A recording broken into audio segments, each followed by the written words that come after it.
फरवरी माह के पहले 2 दिन 1 फरवरी और 2 फरवरी तुला राशि के लोगों के लिए कैसे होने वाले हैं। चलिए सबसे पहले इन 2 दिनों के तिथि नक्षत्र और योग के बारे में बात करते हैं। देखिए 1 फरवरी ये पूर्णिमा का दिन है, माघ मास की पूर्णिमा तिथि है, बड़ा ही शुभ दिन है। और इस दिन अगर योगों की हम बात करें तो चंद्रमा कर्क राशि पुष्य नक्षत्र में होंगे। और क्योंकि ये रविवार का दिन है तो इस दिन रवि पुष्य योग बनेगा, प्रीति नाम का योग बनेगा, आयुष्मान नाम का योग बनेगा और 4 ग्रह एक साथ मौजूद होकर चतुर्ग्रह योग पहले ही बना रहे हैं। सर्वार्थ सिद्धि योग भी बनेगा। अब इतने शुभ योगों में ये दिन आया है तो वैसे ही पूर्णिमा का दिन बहुत ही विशेष होता है और जब ऐसे योग बन जाए तो ये दिन और अधिक लाभ देने वाला दिन बन जाता है।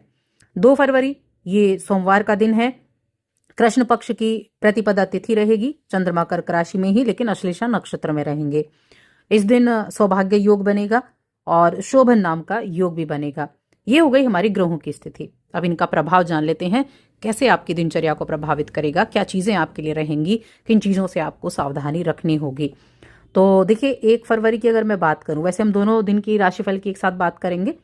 1 फरवरी का दिन बड़ा ही महत्वपूर्ण दिन, जो हमने अभी बात की, पूर्णिमा तिथि है, माघ मास की पूर्णिमा तिथि है और जो हम ज्योतिष की दृष्टि से देखते हैं बहुत ही शुभ होता है। योगों की हमने बात की, बहुत अच्छे योग इस दिन बने हैं। सबसे पहले तो देखिए अगर आप इस दिन व्रत करते हैं तो बहुत अच्छा है। व्रत नहीं करते हैं तब आपको क्या करना है, व्रत नहीं करते हैं तो सुबह स्नान के पानी में थोड़ा सा गंगा जल डालें और तब स्नान करें। देखिए अगर आप मानेंगे ना कि हाँ आप गंगा जल डालकर स्नान कर रहे हैं और गंगा जल से ही आप गंगा से में ही आप स्नान कर रहे हैं तो यकीनन उसको उतना ही फल आपको देखने को मिलेगा। उसके बाद भगवान विष्णु माँ लक्ष्मी की आराधना करें। ओम नमो भगवते वासुदेवाय नमः इस मंत्र का जाप करें 108 बार। इस मंत्र का जरूर जाप करें, बहुत ही अच्छे रिजल्ट आपको देखने को मिलेंगे। अब राशिफल की बात करते हैं। तो चंद्रमा का जो कर्क राशि में गोचर है ये थोड़ा सा हो सकता है कि जब दिन की शुरुआत हो, एक फरवरी की जब शुरुआत होगी तो थोड़ा सा आपको लगेगा कि बड़ा कठिनाई से दिन गुजर रहा है, ऐसा आपको प्रतीत होगा। 10वें भाव में चंद्रमा होंगे, अपनी राशि में होंगे। हालांकि 10वें भाव में चंद्रमा अपनी राशि में है तो फिर भी ठीक है और चौथे भाव पर आपकी दृष्टि रहेगी तो थोड़ा सा परिवार को लेकर मन में कहीं कुंठा रह सकती है।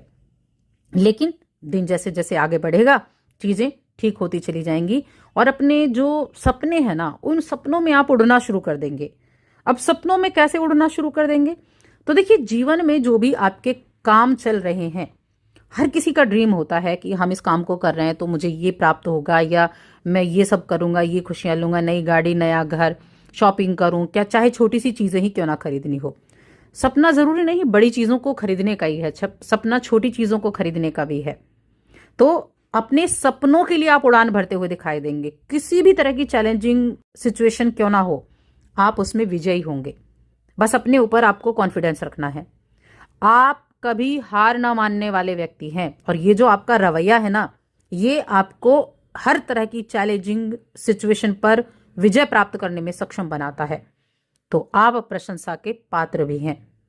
हमेशा आप किसी भी तरह के चैलेंज से निपटने के लिए कॉन्फिडेंट रहते हैं। समय पर जीवन आपके लिए रास्ता तय करता है। आप कठिनाई का सामना भी करते हैं, मजबूत बने रहते हैं, आश्वस्त रहते हैं और ये आपकी बड़ी क्वालिटी है। और इन्हीं क्वालिटियों के चलते आप अपने जीवन को बदलने का पूरा रुतबा भी रखते हैं, यानी कि आप अपने जीवन को अपने हिसाब से बदल सकते हैं। तो ये रविवार का दिन देखिए बहुत सारे लोगों के लिए छुट्टी का दिन भी होगा लेकिन सबके लिए तो ये छुट्टी का दिन नहीं है। तो अपने काम, जो भी इस राशि के जातक काम करते हैं, किसी शोरूम वगैरह में, अपना शोरूम है, शॉप है आपकी, इस तरह के काम है, वहां थोड़ा सा धैर्य बनाकर रखें। किसी के साथ छोटी मोटी बहस हो सकती है तो थोड़ा धैर्य से काम लेना होगा, गुस्से पर थोड़ा कंट्रोल करना होगा, प्रोफेशनल व्यवहार करना होगा। शांति से काम लेंगे तो झगड़ा होगा ही नहीं, खुद ब खुद निपट जाएगा, होने वाला होगा तब भी निपट जाएगा। तो इस दिन थोड़ा सा सावधानी रखनी है। अब अगर आप किसी तरह के निवेश को करना चाह रहे थे, किसी प्रॉपर्टी में आप निवेश करना चाह रहे थे तो पेपर्स को बहुत अच्छे से आपको पढ़ना होगा। किसी के कहने से नहीं, सारी चीजों को खुद ऑब्जर्व करें क्योंकि एक छोटी सी चूक आपको बड़ी मुसीबत में डाल सकती है। इसीलिए ध्यान से चीजों को देखकर इन्वेस्ट करें और खास तौर से मकान, प्रॉपर्टी में आपको खास तौर से अच्छे से देखकर आपको इन्वेस्ट करना है। स्वास्थ्य आपका अच्छा है, अच्छा रहेगा। थोड़ा मानसिक दबाव शुरू में रहेगा लेकिन बाद में ठीक हो जाएगा। नई गतिविधियों से जुड़ने का मौका मिलेगा। आराम के लिए भी आपके पास वक्त होगा, मनोरंजन के लिए भी आपके पास वक्त होगा। और नौकरी करते हैं, चाहे आप बिजनेस करते हैं, आर्थिक लाभ होने की संभावनाएं बहुत ज़्यादा बनी हुई हैं। तो दोनों दिनों के लिए मैं कहूँगी बड़े ही खुशनुमा दिन के लिए, खुशनुमा रात के लिए, बढ़िया शाम के लिए अच्छा इंतजाम आपका होगा। मेहमानों से घर भर सकता है, मेहमान घर पर आ सकते हैं, तो बड़ा अच्छा रहेगा। आपके घर में बच्चे हैं, बूढ़े हैं, उनके स्वास्थ्य को लेकर थोड़ी जो परेशानी थी वो भी दूर हो जाएगी। दोस्तों के साथ गपशप करते दिखेंगे, एक अच्छा टाइम पास आपके लिए हो सकता है। लेकिन लगातार फोन पर बात करना सिरदर्द भी दे सकता है, तो लगातार फोन पर बात बिल्कुल भी ना करें। धन संपत्ति के मामले में दोनों जबरदस्त हैं। पारिवारिक स्थितियां दोनों ही दिन बड़े कमाल की रहने वाली हैं। बहुत अच्छे रिजल्ट आपको देखने को मिलेंगे। आप हर एक चीज में संतुलन बनाकर चलेंगे, काम है चाहे रिश्ते हैं, दोनों में समझदारी दिखाते चलेंगे।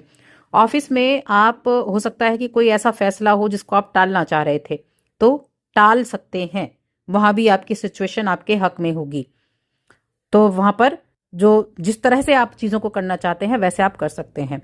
शेयर मार्केट की बात करें तो देखिए, अगर कोई आपका शेयर गिर रहा है तो बिल्कुल टेंशन नहीं लेनी है, क्योंकि आप लॉन्ग टर्म के लिए लेकर चलें, उससे आपको फायदा होगा ही होगा। इन दोनों ही दिनों में आप खुद को बहुत तरोताजा महसूस करने वाले हैं। और देखिए, अगर मैं उन लोगों की बात करूं जिनके लिए डाइवोर्स का मामला चल रहा है, तो वह अंतिम निर्णय में बदल सकता है, तो उस मामले में भी अच्छा रहेगा। इस राशि के जो जातक हैं, जो महिलाएं हैं, उनका थोड़ा सा वो घर में थोड़ा धैर्य बनाकर चलेंगे तो अच्छा रहेगा, ताकि किसी से किसी तरह की बहसबाजी ना हो, तो उसका आप थोड़ा ध्यान रखेंगे। रोमांस के मामले में ये समय अच्छा है, किसी नए व्यक्ति से मिलने का मौका मिलेगा। आप अपनी जिंदगी में प्रेम के फूल खिलते हुए देख पाएंगे, बस अपना इरादा ठीक रखें। रिश्ते बनाने की दिशा में आप अग्रसर रहेंगे और आप नए रिश्ते को एक खास रूप भी दे सकते हैं। वहीं अगर मैं वैवाहिक जीवन के बारे में बात करूं तो वैवाहिक जीवन भी आपका बड़ा ही उत्तम रहने वाला है। जीवन साथी के साथ एक अच्छा टाइम स्पेंड आप कर पाएंगे। आप उनके साथ शाम को बाहर घूमने भी जा सकते हैं। तो बहुत ही खुशनुमा दिन और बहुत ही शानदार शाम आपके लिए रहने वाली है। संतान की अब हम बात करेंगे तो देखिए, संतान के मामले में भी ये समय उपयुक्त होने वाला है। छोटे बच्चों की अगर बात करें तो छोटे बच्चों के लिए ज्यादा बेहतर ये दिन बनते हुए दिखाई दे रहे हैं। और माता की सेहत का आपको जरूर ध्यान रखना है, क्योंकि 10वें घर से चंद्रमा अपने चौथे घर को देखेंगे, लेकिन वहाँ शनि की राशि है, तो इसीलिए थोड़ा सा प्रेशर रह सकता है। अगर पहले से माता की सेहत खराब है तो आपको ज्यादा ध्यान रखने की आवश्यकता रहने वाली है। पिता की सेहत अच्छी रहेगी और भाई बहनों के साथ भी आपका रिश्ता सुगम बना रहेगा।